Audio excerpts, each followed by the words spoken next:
तो let us consider a situation जहाँ पर 3 या उससे ज़्यादा वेक्टर्स ऐड करने की ज़रूरत पड़ जाती है। तो अगर मान लें किसी पॉइंट पर कई सारी फोर्सेस लग रही हैं, 2 से ज़्यादा फोर्सेस लग रही हैं, तो अगर एक फोर्स लग रही है, लेट अस सपोज F1 कुछ इस तरीके से, ये है F1, एक फोर्स लग रही है F2, ये है F2, कोई एक और फोर्स लग रही है, लेट अस सपोज F3,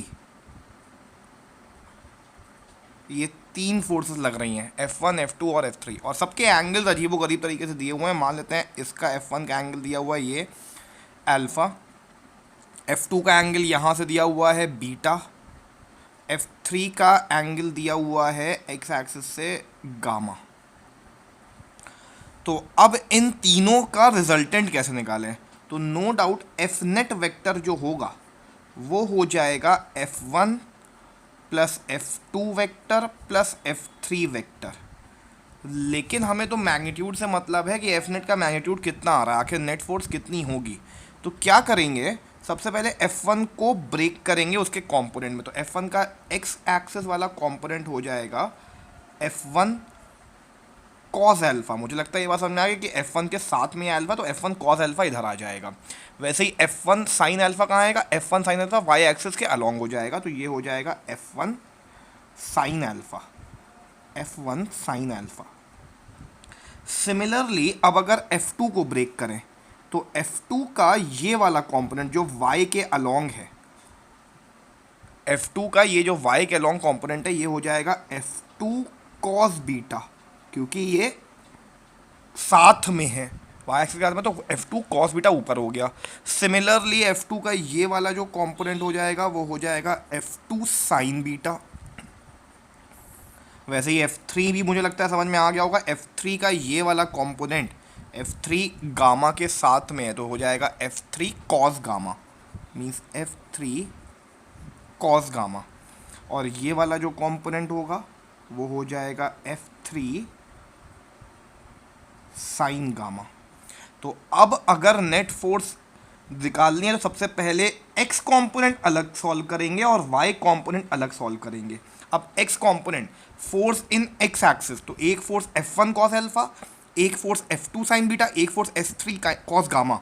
लेकिन एक पॉजिटिव है, ये दोनों नेगेटिव है, नेगेटिव एक्स एक्सिस में जा रहे हैं। तो क्या लिखेंगे, इसको लिखेंगे F1 cos alpha minus F2 sign beta minus F3 cos gamma. F3 cos gamma, ये पूरा कुछ ऐसे लिखा जाएगा। सिमिलरली Fy की भी वैल्यू होगी। Fy कितना हो जाएगा, Fy will be equal to, जो ऊपर के डायरेक्शन में वो पॉजिटिव ले ली, जो नीचे के डायरेक्शन में वो नेगेटिव ले ली। तो F1 sine alpha, F1 sine alpha plus F2 cos beta minus F3 sign gamma. तो ये आ जाएगा Fx और Fy। लेकिन अभी भी F नेट पता करना है। तो Fx देखिए, अब Fx मान लेते हैं कुछ ऐसे आ गया, ये आ गया Fx और ये आ गया Fy, ये हो गया Fy। तो F नेट तो इन दोनों का रिजल्टेंट हो जाएगा, सिर्फ दो ही, इन सारी फोर्सेस, ये जो 3 फोर्सेस थी उनको 2 में ब्रेक कर दिया, तो एक Fx हो गया, एक Fy हो गया। और अब तो हम जानते हैं कि पैरेललोग्राम मेथड वर्क कर जाएगा, ये हो जाएगा F नेट, इन दोनों का रिजल्टेंट। तो ऑब्वियसली बात है F नेट की जो वैल्यू हो जाएगी, F net is equal to under root of Fx का स्क्वायर प्लस Fy का स्क्वायर प्लस 2Fx, जो हम लोगों ने पढ़ा है a square plus B square plus 2ab cos theta. तो Fx का स्क्वायर Fy का square plus 2Fx Fy cos 90, क्योंकि कॉस 90 जीरो होता है तो ये पूरा कट जाएगा, ये पूरा टर्म जीरो हो जाएगा। तो बचेगा कितना, F नेट की वैल्यू बचेगी under root of Fx square plus Fy square. तो ये आ गया F नेट का मैग्नीट्यूड। सिमिलरली जो नेट फोर्स मिली है उसका एक एंगल भी होगा। लेट अस सपोज उस एंगल को थीटा से नोट करते हैं, तो यहाँ पर tan थीटा की वैल्यू कितनी हो जाएगी, tan थीटा की वैल्यू हो जाएगी, tan थीटा की वैल्यू हो जाएगी परपेंडिकुलर अपॉन बेस। तो अगर ये Fy है तो ये भी Fy होगा, तो ये हो जाएगा Fy upon Fx, base Fx। तो tan थीटा की वैल्यू हो जाएगी Fy अपॉन Fx।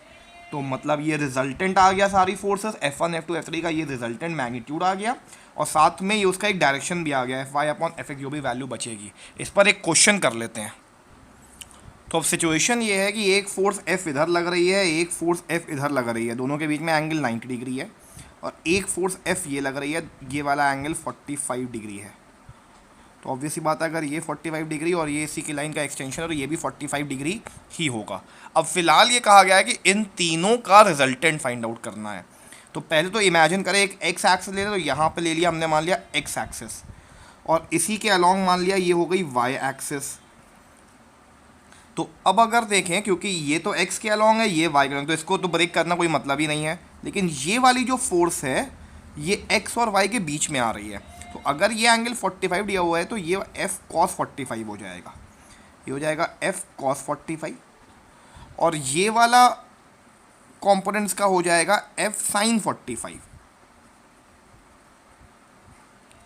तो सॉल्व करते हैं, fx और fy निकाल लेते हैं। तो सबसे पहले लिखा fx की वैल्यू क्या हो जाएगी, x एक्सिस में ये f है और ये f sin 45 माइनस साइड में है, तो हो जाएगा f minus f sin 45 degree.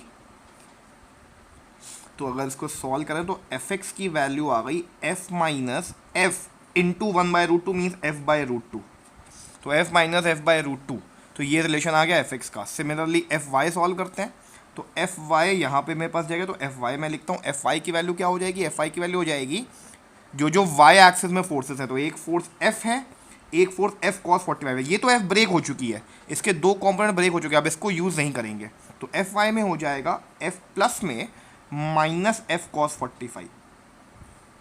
तो इसको भी अगर सॉल्व करें तो fy की वैल्यू हो जाएगी f minus f upon root two, क्योंकि cos 45 की वैल्यू 1/√2 होती है। तो fx और fy हमको मिल गया। अब अगर f नेट चाहिए तो f नेट क्या हो गया, f नेट हो गया fx का स्क्वायर प्लस fy का स्क्वायर। क्यों, क्योंकि एक fx आ गया और एक fy आ गया, तो fx का स्क्वायर और fy का स्क्वायर ये हो गया f नेट, ये पूरा रिलेशन हो गया f नेट, और ये एंगल को बोल दिया थीटा। तो f नेट की वैल्यू अगर निकालनी हो तो f net is equal to under root of fx square plus fy square.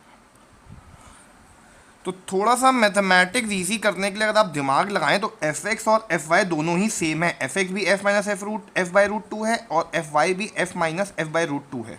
तो अगर इसको पूरे को k मान लें, f minus f by root two को k मान लें, तो f minus f by root two ये भी क्या हो जाएगा, k हो जाएगा। तो fx का स्क्वायर मतलब k का स्क्वायर, fy का स्क्वायर मतलब k का स्क्वायर, तो ये पूरा क्या बन गया, ये बन गया 2k का स्क्वायर होल का अंडर रूट। तो f नेट की वैल्यू आ गई √2 इंटू के, तो फाइनली k की वैल्यू पुट कर दी √2 इंटू के। क्या एज्यूम किया था, f minus f by root two.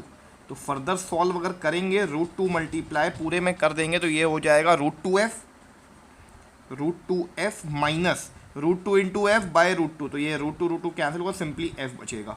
तो ये पूरा नेट फोर्स आ गया। तो ये भी कर सकते हैं f कॉमन √2 माइनस 1, तो ये भी पूरा किया जा सकता है, लेकिन ये नेट फोर्स आ गया। लेकिन अब नेट फोर्स तो आ गया, नेट फोर्स कितने डायरेक्शन पर है, तो एंगल थीटा निकालना है। तो tan theta is equal to perpendicular that is fy upon fx। तो fy भी k है, fx भी k है, तो k बाई k कैंसिल करेंगे तो ये 1 हो जाएगा, means tan theta is equal to 1, मतलब थीटा की जो वैल्यू आएगी वो 45 डिग्री आएगी। जो नेट फोर्स लाई करेगी वो 45 डिग्री एंगल पर लाई करेगी एक्स और वाई एक्सिस में।